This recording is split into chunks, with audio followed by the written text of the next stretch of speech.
UDF-കാരുടെയും ഇടതുപക്ഷക്കാരുടെയൊക്കെ ഭാവിന്ന് ജൻസികളോടുള്ള സ്നേഹം കാരണം പാലും തേനുമാണ് ഒഴുകിക്കൊണ്ടിരുന്നത്. നമുക്കറിയാം, നമ്മുടെ സെക്രട്ടേറിയറ്റിന്റെ മുമ്പില്, നമ്മുടെ കേരളത്തിന്റെ ഭരണസിരാകേന്ദ്രത്തിന്റെ മുമ്പില് പുല്ല് തിന്ന്, മണ്ണ് തിന്ന്, മുട്ടിലഴഞ്ഞ്, മുട്ട് പൊട്ടുന്ന പോലെ അവര് മുട്ടിലഴഞ്ഞ് അവിടെ സെക്രട്ടേറിയറ്റിന്റെ മുന്നിലെ പൊള്ളുന്ന ചൂടില് ശയന പ്രദക്ഷിണം നടത്തിയൊക്കെ നമ്മുടെ PSC റാങ്ക് ഹോൾഡർമാര് സമരം ചെയ്യുന്ന സമയത്ത് ആ സെക്രട്ടേറിയറ്റിന്റെ അകത്ത് AC റൂമിനകത്ത് കയറിയിരുന്ന 2 ഭരണാധികാരികൾ ഉണ്ടായിരുന്നു. ആദ്യത്തെ ഭരണാധികാരിയുടെ പേര് പിണറായി വിജയൻ എന്നായിരുന്നു എന്നുണ്ടെങ്കിൽ രണ്ടാമത്തെ ഭരണാധികാരിയുടെ പേര് എന്ന് പറയുന്നത് VD സതീശൻ എന്നാണ്. നമുക്കറിയാം, ഇന്ന് കേരളത്തിലെ PSC എന്ന് പറയുന്ന സംവിധാനം, കേരളത്തിലെ PSC എന്ന് പറയുന്ന സംവിധാനം ഒരു അധോലോക സംവിധാനമാണ്, ഒരു അധോലോകമാണ്. നമ്മുടെ ചൈന ടൗൺ സിനിമയിൽ പറയുമല്ലോ, എന്താണ്, രാജരാജേശ്വരി ഗുണ്ടാ സംഘം എന്നൊക്കെ പറയുന്നത് പോലെ പബ്ലിക് സർവീസ് കമ്മീഷൻ എന്ന് പേരിട്ടിരിക്കുന്നു എന്ന് മാത്രമേ ഉള്ളൂ. അതൊരു അധോലോകമാണ്. ആ അധോലോകത്തിന്റെ മുകളിൽ കുറെ ആൾക്കാർ കയറിയിരിപ്പുണ്ട്. 21 പേരുണ്ട് PSC. നമ്മളൊന്ന് ആലോചിച്ച് നോക്കണം. UPSCക്ക് 10 മെമ്പർമാരേ ഉള്ളൂ. ഇന്ത്യയിൽ ഏറ്റവും വലിയ സംസ്ഥാനമായിട്ടുള്ള ഉത്തർപ്രദേശിലേക്ക് പോയി കഴിഞ്ഞു കഴിഞ്ഞാൽ 10-ൽ താഴെ ഉള്ളൂ. തമിഴ്നാട്ടില് 10-ൽ താഴെ ഉള്ളൂ. കർണാടകത്തില് 10-ൽ താഴെ ഉള്ളൂ. പരമാവധി 10-12 ഒക്കെ മാത്രമാണ് മറ്റ് പല സംസ്ഥാനങ്ങളിലും ഉള്ളത്. പക്ഷേ നമ്മുടെ കേരളത്തിലേക്ക് വന്നു കഴിഞ്ഞാൽ 21 മെമ്പർമാരാണ് കേരള PSCക്കുള്ളത്. 1956 ഈ കേരള സംസ്ഥാനം രൂപീകൃതമാകുന്ന സമയത്ത്, അത് കഴിഞ്ഞ് 2-3 വർഷങ്ങൾക്ക് അപ്പുറം വെറും 5 മെമ്പർമാർ ഉണ്ടായിരുന്ന ഇടത്ത് നിന്ന് 1982 ആയപ്പോ അത് 9 മെമ്പർമാരായി. 2000 കഴിഞ്ഞപ്പോ അത് 13ആയി. ഉമ്മൻചാണ്ടി സർക്കാർ ഭരിച്ചിട്ടിറങ്ങുമ്പോ അത് 21ആയി. ഈ 21 മെമ്പർമാരുടെ ശമ്പളം എത്രയാണെന്ന് നമുക്കറിയാമോ? ഈ 21 മെമ്പർമാരുടെ ശമ്പളം എന്ന് പറയുന്നത്, ഇന്ത്യൻ പ്രധാനമന്ത്രിയുടെ ശമ്പളം എന്ന് പറയുന്നത് അലവൻസുകൾ ഉൾപ്പെടെ 2.5 ലക്ഷത്തിന് അടുത്താണ് നിൽക്കുന്നതെന്നുണ്ടെങ്കിൽ, കേരളത്തിന്റെ മുഖ്യമന്ത്രിയുടെ ശമ്പളം അലവൻസുകൾ ഉൾപ്പെടെ ഏതാണ്ട് 2 ലക്ഷത്തിന് അടുത്താണ് നിൽക്കുന്നത് എന്നുണ്ടെങ്കിൽ, നമ്മുടെ നാട്ടിലെ PSC ചെയർമാന്റെ ശമ്പളം എന്ന് പറയുന്നത് 4,10,000 രൂപയാണ്. എന്താണ് ഇത്രയും ഭാരിച്ച പണി ഇത് എടുക്കാൻ വേണ്ടിയിട്ടിരിക്കുന്നത്? ഓരോ വർഷവും കേരളത്തിലെ സർക്കാർ സർവീസിൽ നിന്ന് റിട്ടയറായി പോകുന്നവരുടെ എണ്ണം ഏതാണ്ട് 15,000 അപ്പൊ വർഷാവർഷം നിയമിക്കേണ്ടി വരുന്നവരുടെ എണ്ണം എന്ന് പറയുന്നത് 15,000-നോട് അടുത്ത്, അല്ലെങ്കിൽ 15,000-ന് ചുറ്റിപ്പറ്റി മാത്രമാണ്. ആ 15,000 പേരെ നിയമിക്കുന്ന ഒരു പ്രോസസ്സിന് വേണ്ടിയിട്ട് മറ്റൊരു സംസ്ഥാനങ്ങളിലും ഇല്ലാത്തതുപോലെ 21 അംഗ ഒരു ജംബോ കമ്മിറ്റി ഉണ്ടാക്കി വെച്ചിട്ട് PSC ചെയർമാന് ശമ്പളം 4,10,000 രൂപ. PSCയിലെ ബാക്കി 20 അംഗങ്ങളിൽ ഓരോരുത്തരുടെയും ശമ്പളം 3.5 ലക്ഷം രൂപയ്ക്ക് പുറത്ത്. ഇത് ആരെയാണ് ഇവർ ഈ വെട്ടിക്കൊള്ള നടത്തിക്കൊണ്ടിരിക്കുന്നത്? അതുകൊണ്ടാണ് ഞാൻ പറഞ്ഞത് ഇതൊരു അധോലോകമാണ് എന്നുള്ള കാര്യം. എന്താണ് അതിനകത്ത് നടക്കുന്നത്? നിയമനങ്ങൾ എന്താണ്? ആരെങ്കിലും അറിയുന്നുണ്ടോ? എത്ര ഒഴിവുകൾ വരുന്നുണ്ട്? ആരെങ്കിലും അറിയുന്നുണ്ടോ? ഈ ഒഴിവുകൾക്ക് അനുസരിച്ചിട്ടുള്ള നിയമനങ്ങൾ നടക്കുന്നുണ്ടോ? ഇപ്പോ നമ്മുടെ ലാസ്റ്റ് ഗ്രേഡുമായിട്ട് ബന്ധപ്പെട്ടിട്ട് ഡ്രൈവർമാരുടെ വേക്കൻസിക്ക് വേണ്ടിയിട്ട് കുട്ടികൾ സമരം ചെയ്യുന്നുണ്ട്.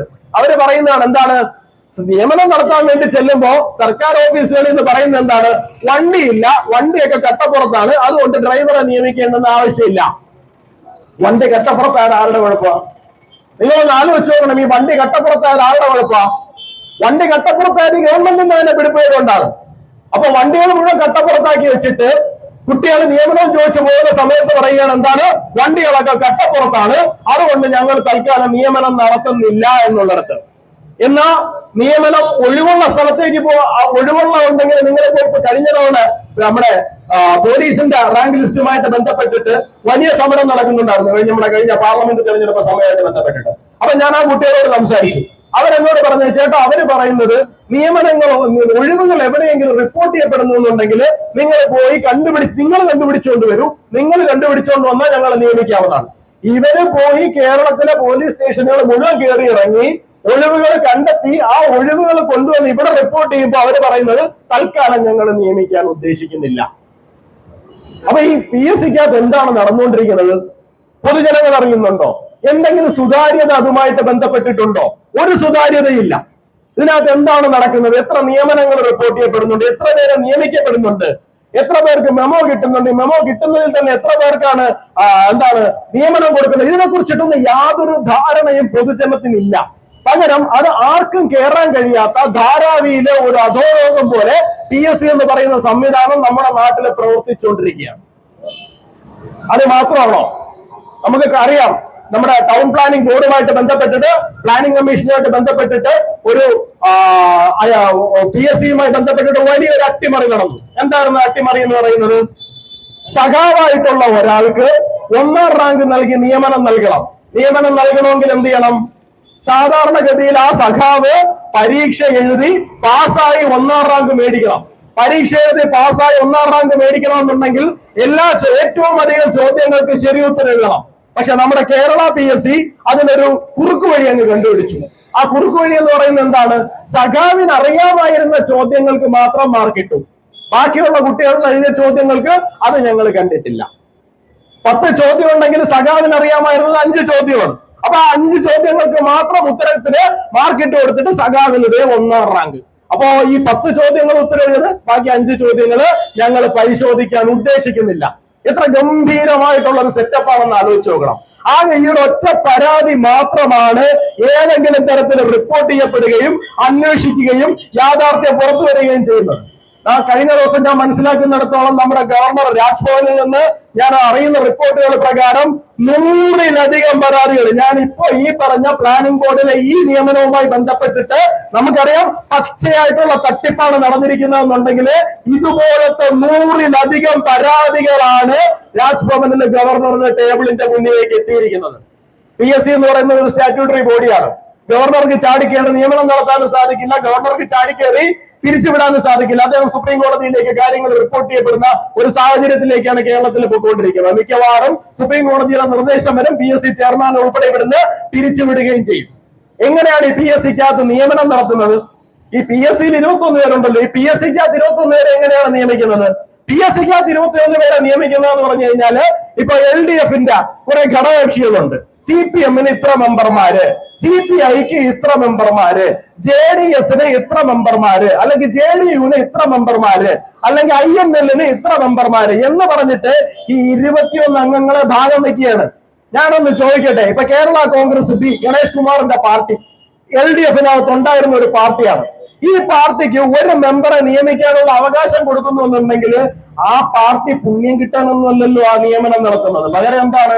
നല്ല രീതിയിൽ കാശ് എണ്ണി വാങ്ങിച്ചിട്ട് തന്നെ ആയിരിക്കുമല്ലോ ഈ പറയുന്ന 3.5 ലക്ഷം രൂപ ശമ്പളവും കാറും ബംഗ്ലാവും ഒക്കെ കിട്ടുന്ന ഒരു പോസ്റ്റിലേക്ക് ഒരാളെ അപ്പോയിന്റ് ചെയ്യുന്നതെന്ന് പറയുന്നത്.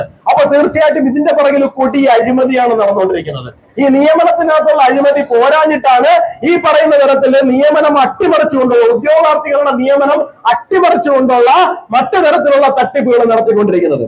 എനിക്ക് കേരളത്തിലെ ഇടതുപക്ഷക്കാരോടും വലതുപക്ഷക്കാരോടും ജോൺ ബ്രിട്ടാസിനോടും രാഹുൽ ഗാന്ധിയോടും ഒക്കെ പറയാനുള്ള ഒരു കാര്യമുണ്ട്. നിങ്ങൾക്ക് കേന്ദ്രത്തിൽ നരേന്ദ്രമോദിക്കെതിരെ സമരം ചെയ്യാൻ പോകാൻ വേണ്ടിയിട്ട് സ്വന്തം മുഖമോ സ്വന്തം പ്രസ്ഥാനത്തിന്റെ പേരിലോ പോകാൻ സാധിക്കില്ല. നിങ്ങൾക്ക് അതിന് കണ്ട പാറ്റയുടെയും പഴുതാരയുടെയും പല്ലിയുടെയും കൂറയുടെയും ഒക്കെ പുറകിൽ പോയി ഒളിച്ചു നിൽക്കണം. ഞങ്ങളുടെ പേര് ഭാരതീയ ജനതാ പാർട്ടി എന്നാണ്, ഭാരതീയ ജനതാ യുവമോർച്ച എന്നാണ്. ഞങ്ങൾക്ക് നിങ്ങൾക്ക് നേരെ സമരത്തിന് വരാൻ വേണ്ടിയിട്ട് ഒരു പാർട്ടിയുടെയും പല്ലിയുടെയും പുറകെ ഒളിച്ചിരിക്കേണ്ടുന്ന കാര്യമില്ല. 56 ഇഞ്ച് നെഞ്ചളവുള്ള പാർട്ടിയാണിത്. ഞങ്ങൾക്ക് നിങ്ങളുടെ വീടുകൾക്ക് നേരെ നേരിട്ട് സമരത്തിന് വരാൻ വേണ്ടിയിട്ട് അറിയാം. ഞങ്ങളുടെ ഭാഗത്ത് പ്രശ്നങ്ങൾ ഉണ്ടെന്നുണ്ടെങ്കിൽ ഞങ്ങൾക്കത് പരിഹരിക്കാൻ വേണ്ടിയിട്ട് അറിയാം. കഴിഞ്ഞ 12 വർഷം നിങ്ങൾ തലവെത്തിയിരുന്നു, ഒരു അഴിമതി പോലും നിങ്ങൾക്ക് കിട്ടുന്നില്ല.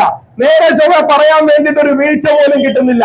ശരിയാണ്, NDAയുടെ പരീക്ഷ നടത്തിപ്പുമായി ബന്ധപ്പെട്ടിട്ട് ഞങ്ങളുടെ ഭാഗത്ത് വീഴ്ച വന്നിട്ടുണ്ട്. ഞങ്ങളെ ആരുടെയും തല തന്നെ പൊളിക്കാൻ വന്നിട്ടില്ല. ഞങ്ങൾ ഹെൽമറ്റ് കൊണ്ട് ജീവൻ രക്ഷാപ്രവർത്തനം നടത്താൻ വന്നിട്ടില്ല. ചെടിച്ചട്ടി എടുത്തുകൊണ്ട് നമുക്കെതിരെ സമരം ചെയ്യുന്ന ആൾക്കാരെ തല്ലാൻ വേണ്ടിയിട്ട് യുവമോർച്ചക്കാരെ ABVP-ക്കാരെ പോയിട്ടില്ല. പകരം ഞങ്ങൾ ചെയ്തത് നിങ്ങൾ പറഞ്ഞ ആവശ്യങ്ങൾ, ഇവിടുത്തെ പ്രതിപക്ഷം അല്ലെങ്കിൽ കുട്ടികൾ പറഞ്ഞ ആവശ്യം എന്താണോ ആ ആവശ്യത്തിന്റെ അകത്തുള്ള ന്യായം തിരിച്ചറിഞ്ഞ് അതിനനുസരിച്ചിട്ടുള്ള നടപടി എടുക്കുക എന്നുള്ളതാണ്. നിങ്ങൾക്ക് ധൈര്യമുണ്ടോ? ജാർഖണ്ഡിൽ ഇത്രയും കാലമായിട്ട് ആ കുട്ടികളോട് കിടന്ന് സമരം ചെയ്യായിരുന്നു. ഇന്നാണ് എന്തെങ്കിലും ഒരു തീരുമാനം ഉണ്ടാക്കാൻ വേണ്ടിയിട്ട് തുനിഞ്ഞത്. കർണാടകയില്, പഞ്ചാബില്, എല്ലായിടത്തും ഈ പറയുന്ന വിഷയങ്ങൾ മുഴുവൻ നടന്നിട്ട് പരീക്ഷാ ചോദ്യ പേപ്പർ ചോർച്ചകൾ ഉൾപ്പെടെയുള്ള സംഗതികൾ ഉണ്ടായിട്ട് നിങ്ങളുടെ പാർട്ടിയും കണ്ടില്ല, പഴുതാരെയും കണ്ടില്ല, നിങ്ങളെയും കണ്ടില്ല, ആരെയും കണ്ടില്ല. രാഹുൽ ഗാന്ധിക്ക് ഒരു വഴിക്ക് പോകുകയും വേണ്ട. കേരളത്തിൽ ഇത്രയും സംഭവം നടക്കുന്നുണ്ട്, രാഹുൽ ഗാന്ധി ഇടപെടുന്നുണ്ടോ? VD സതീശന്റെ അടുത്ത് ആരെങ്കിലും ചോദിക്കുന്നുണ്ടോ? ഒരൊറ്റ മനുഷ്യൻ ചോദിക്കുന്നില്ല. അപ്പൊ ഈ കുട്ടികള് ജോലിയില്ല, വിദ്യാഭ്യാസവും ഇല്ല, മര്യാദയ്ക്ക് ഇവിടെ ജീവിക്കാനുള്ള സാഹചര്യവും ഇല്ലാതാവുമ്പോൾ എന്താ സംഭവിക്കുന്നത്? MDMA ഉൾപ്പെടെയുള്ള ലഹരി മാഫിയകൾ ഇവിടെ കയറി അഴിഞ്ഞാടുക. കൊച്ചു കുട്ടികളുടെ ബാഗിന്റെ അകത്തുനിന്ന് വരെ നമുക്ക് പേര് പോലും പറയാൻ അറിയാത്ത തരത്തിലുള്ള സിന്തറ്റിക് ഡ്രഗ്സുകൾ നമ്മൾ പിടിച്ചെടുക്കുകയാണ്. അപ്പൊ നമ്മൾ ആരുടെ അടുത്താണ് പോകേണ്ടുന്നത്? അതിന് പരിഹാരം കാണാൻ വേണ്ടിയിട്ട് നമ്മൾ പോകേണ്ടുന്നത് തീർച്ചയായിട്ടും കേരള പോലീസിന്റെ അടുത്താണ്. കേരള പോലീസിനെ ആരാ ഭരിച്ചുകൊണ്ടിരിക്കുന്നത്? രമേശ് ചെന്നിത്തലയാണ്. രമേശ് ചെന്നിത്തല ഇരിക്കുന്ന ഈ സർക്കാരിന്റെ അധിപതി ആരാണ്? അധിപതി എന്ന് പറയുന്നത് VD സതീശനാണ്. അപ്പൊ നമ്മൾ VD സതീശനെ കാണാൻ പോകുമ്പോഴാണ് നമുക്ക് മനസ്സിലാകുന്നത് ഈ കാണുന്ന ലഹരി മാഫിയക്കാർ മുഴുവൻ അവിടെ ചെന്ന് നിന്ന് മുഖ്യമന്ത്രിയോട് സെൽഫി എടുത്തുകൊണ്ടിരിക്കുകയാണ് എന്നുള്ളത്. VD സതീശൻ ഇപ്പൊ വളരെ തിരക്കിലാണ്. എന്താണെന്ന് അറിയാമോ? അദ്ദേഹം ഓണെ ഹൈ ആണെന്നാണ് തോന്നുന്നത്. കാരണം എന്താണ്? അദ്ദേഹത്തിന്റെ കൂടെയുള്ള സർക്കിളുകൾ മുഴുവൻ അങ്ങനെയാണ്. അവര് പുകച്ചു തള്ളുന്നത് മുഴുവൻ ഇപ്പൊ എല്ലാവരും പറയുന്നുണ്ട് VD സതീശൻ നുണ പറയുന്നുണ്ട്. ഇന്നൊരു നുണ, നാളെ ഒരു നുണ, മറ്റന്നാൾ ഒരു നുണയാണ് പറയുന്നത്. എനിക്ക് തോന്നുന്നില്ല അദ്ദേഹം മനഃപൂർവ്വം പറയുന്നതാണെന്ന്. കാരണം എന്താ? അദ്ദേഹത്തിന്റെ കൂടെ ഇരിക്കുന്ന ആൾക്കാർ മുഴുവൻ ഈ പുകഞ്ഞു തള്ളിക്കൊണ്ടിരിക്കുകയാണല്ലോ, അല്ലെ? ഈ പുകഞ്ഞു തള്ളിക്കൊണ്ടിരിക്കുമ്പോ എന്താണ്? സ്വാഭാവികമായിട്ട് ഇന്ന് രാവിലെ ഒന്ന് തോന്നും, ഉച്ചയാകുമ്പോൾ വേറൊന്ന് തോന്നും, വൈകുന്നേരം ആകുമ്പോൾ മറ്റൊന്ന് തോന്നും. അദ്ദേഹം അതൊക്കെ വന്ന് പാട്ടുകാരുടെ പറയുമ്പോൾ ആൾക്കാർ എന്ത് ചെയ്യുന്നു? ഈ ദുഷ്ടന്മാരായിട്ടുള്ള പ്രതിപക്ഷവും ദുഷ്ടന്മാരായിട്ടുള്ള പൊതുജനങ്ങളും അദ്ദേഹത്തിന്റെ പേരെന്തെന്ന് മാറ്റി VD സതീശൻ എന്ന് മാറ്റി VD നുണേശൻ എന്നാക്കി. സത്യം പറഞ്ഞാൽ അദ്ദേഹം നുണ പറയുന്നതല്ല സുഹൃത്തുക്കളെ. അദ്ദേഹത്തെ സംബന്ധിച്ചിടത്തോളം രാവിലെ ഉച്ചയ്ക്കും വൈകിട്ടും ഒക്കെ ഈ ചുറ്റും ഇരിക്കുന്ന ആൾക്കാർ പുകച്ചു തള്ളുന്നത് കൂട്ടിയിട്ട് കത്തിച്ചതുപോലത്തെ അവസ്ഥയിലേക്ക് അദ്ദേഹത്തിന്റെ ബുദ്ധി മറ്റേതുമായി മാറിക്കൊണ്ടിരിക്കുന്നതാണ് എന്നാണ് നമ്മൾ മനസ്സിലാക്കേണ്ടത്. ശരിക്കും പറഞ്ഞാല് അദ്ദേഹത്തിന് നമ്മളിപ്പോ കൊടുക്കേണ്ടുന്നത് അദ്ദേഹത്തിന്റെ ഉൾപ്പെടെ മുഖ്യമന്ത്രിയുടെ ഓഫീസിനെ അടച്ച് സീൽ ചെയ്ത് ആ ഓഫീസിനകത്ത് നമ്മൾ ഒരു എന്താ പറയാ, നമ്മൾ മറ്റേ പ്രാർത്ഥനാ ശുശ്രൂഷയൊക്കെ നടത്തുമല്ലോ, ഡി അഡിക്ഷൻ ക്യാമ്പായിട്ട് അതിനെ മാറ്റി ആ മുഖ്യമന്ത്രിയുടെ ഓഫീസിനെ നമ്മളൊന്ന് ശുദ്ധീകരിച്ചെടുത്തു കഴിഞ്ഞാൽ തന്നെ കേരളത്തിന്റെ പകുതി പ്രശ്നങ്ങൾ തീരുമെന്നുള്ളത്. അപ്പോ കേരളത്തിലെ യുവാക്കൾക്ക് ജോലിയില്ല, തൊഴിലില്ല, മര്യാദയ്ക്കുള്ള വിദ്യാഭ്യാസത്തിനുള്ള സൗകര്യങ്ങൾ ലഭിക്കുന്നില്ല. അതിനോടൊപ്പം എന്തുകൂടി സംഭവിക്കുകയാണ്? യുവതികള് മുഴുവൻ ലഹരിക്ക് പുറകിൽ പൊക്കോണ്ടിരിക്കുന്ന ഒരു സാഹചര്യം. കേരളത്തില് ഇതിനെതിരായിട്ട് പ്രതികരിക്കാൻ വേണ്ടി DYFI വരും, SFI വരും, അല്ലെങ്കിൽ മറ്റേതെങ്കിലും ഇടതുപക്ഷ സംഘടനകൾ വരുമെന്ന് നിങ്ങൾ വിചാരിക്കുന്നത്. അത് മറ്റൊന്നും കൊണ്ടല്ല. നിങ്ങൾ ഈ പറയുന്ന MDMAയുടെ സോഴ്സ് അന്വേഷിച്ച് പോയി കഴിഞ്ഞാൽ അത് മുഖ്യമന്ത്രിയുടെ ഓഫീസിലേക്ക് അത് ഇന്നല്ല കയറിയത്, അവർ കയറിയിട്ട് എത്രയോ കാലമായി എന്നുള്ളതിനെ കുറിച്ചിട്ടായിരിക്കും നമുക്ക് മനസ്സിലാവുക. കാരണം അവിടെയുള്ള നമുക്കറിയാലോ, ഈ പറയുന്ന MDMA കേസുകൾ മുഴുവൻ പിടിച്ചെടുത്തോട്ട് വരുന്ന സമയത്ത് ഇപ്പോഴാണ് ഈ നിലവിലെ മുഖ്യമന്ത്രിയുടെ സ്വന്തം സഹചാരികളായത്. അതിന് മുമ്പ് മുഴുവൻ അത് ഏത് പാർട്ടിക്കാരായിരുന്നു എന്നുള്ളതിനെ കുറിച്ചിട്ട് നമുക്ക് നല്ല ധാരണയുണ്ട്. ഇപ്പൊ ഡൽഹിയിൽ JNU മുതൽ ഇവിടേക്ക് ഇടതുപക്ഷ കോട്ടകൾ വരെ മുഴുവൻ നിരന്നു കിടക്കുന്നതെന്ന് പറയുന്നത് മുഖച്ചുരുളുകൾക്കകത്താണ് ഈ പറയുന്ന മുഴുവൻ ക്യാമ്പസുകളും ഇരിക്കുന്ന ഒരു സാഹചര്യത്തിലേക്ക് ഈ ഇടതുപക്ഷക്കാര് ഇതിനെ കൊണ്ട് തള്ളിയിട്ടിരിക്കും. നാട്ടിൽ ഒരു അരാജകവാദി വർദ്ധിച്ചാൽ അത് ഞങ്ങളുടെ രാഷ്ട്രീയത്തിന് നല്ലതാണ് എന്ന് പറഞ്ഞുകൊണ്ടാണ് ഇടതുപക്ഷം ഇവിടെ കുറച്ചു കാലങ്ങളായിട്ട് രാഷ്ട്രീയ പ്രവർത്തനം നടത്തിക്കൊണ്ടിരിക്കുന്നത്. നല്ല സംസ്കാരമുള്ള വീട്ടിലെ നല്ല കുടുംബത്തിൽ പറഞ്ഞ കുട്ടികള് അവർ ഈ പറയുന്ന അലമ്പ് പരിപാടിക്ക് വരില്ല. അപ്പൊ ഈ അലമ്പ് പരിപാടിക്ക് വരണമെങ്കിൽ എന്ത് സംഭവിക്കണം? അവർ ഈ പറയുന്ന പോലെ അരാജകവാദിയായിട്ട് മാറണം. അരാജകവാദിയായിട്ട് മാറണമെങ്കിൽ എന്ത് സംഭവിക്കണം? അരാജകവാദിയായിട്ട് മാറണമെന്നുണ്ടെങ്കിൽ കള്ള്, കഞ്ചാവും, ഡ്രഗ്സും ഓരോ കുട്ടികളുടെ അടുത്തേക്കും എത്തിച്ചേരണം. അപ്പൊ ഇതിനു വേണ്ടിയിട്ട് ഈ ഇടത് രാഷ്ട്രീയ പ്രവർത്തനം തുടങ്ങിയിട്ട് കുറച്ചു കാലമായി. അതിന്റെ ഒരു തുടർച്ച മാത്രമാണ് VD സതീശനും ഇപ്പൊ നിലവിൽ കേരളത്തിൽ ചെയ്തുകൊണ്ടിരിക്കുന്നത് എന്നുള്ളതാണ്. അപ്പോ ഈ അധോലോകമായിട്ടുള്ള PSCയെ പൊളിച്ച് പണിഞ്ഞേ മതിയാവുകയുള്ളൂ. കേരളത്തിലെ ഈ രാഷ്ട്രീയക്കാരുടെ ഈ വീതം വയ്പ് അവസാനിപ്പിച്ചാൽ മാത്രമേ കേരളത്തിലെ കുട്ടികളെ സംബന്ധിച്ചിടത്തോളം അവർക്ക് ന്യായവും നീതിയും നടപ്പിലാവുകയുള്ളൂ.